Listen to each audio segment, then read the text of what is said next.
So apparently 3-year-olds need to go to gender clinics now. And I'm not talking about crazy California. I'm talking about Britain on our NHS. Yes, that's right. New data revealed about the Tavistock transgender clinic in this country has shown that 382 children aged 6 and under were referred to the clinic in the past decade, and that includes 12 3-year-olds. Why on earth does a 3-year-old need to go to a gender clinic? How on earth can either the child or its parents at that age feasibly know that that child is questioning their gender? I mean, they can barely even speak English at that point. Let me tell you what my hypothesis is. We are seeing the reinforcement of old gender stereotypes.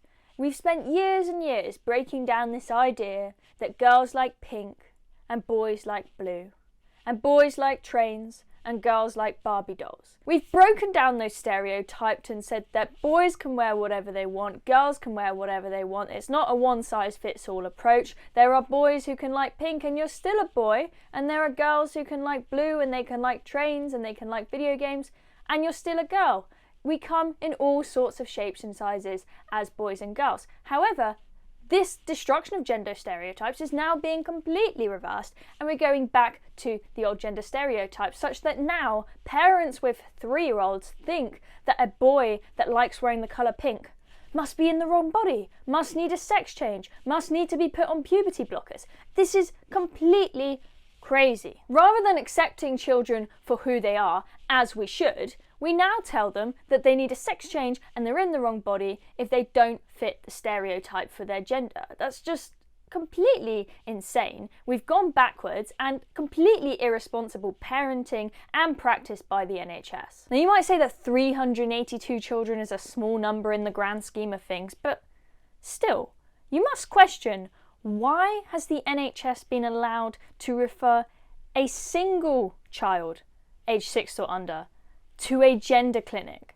It's completely unnecessary, and it is quite frankly disgusting practice by the NHS. I can't believe that this is happening in our country, in Britain, which just shows that this isn't some crazy phenomenon closed to California. It is here and it is happening. And this is not something that's just happened in the past year, as we've seen the world become extremely woke. This has been going on for the past decade, and this clinic has been through scandal and scandal since 2004, and it took them until last year to close the place down. Why did it take them so long? So this clinic in 2014 decided to lower the age at which they can prescribe puberty blockers from 16 to 11. How on earth can an 11-year-old meaningfully consent to puberty blockers?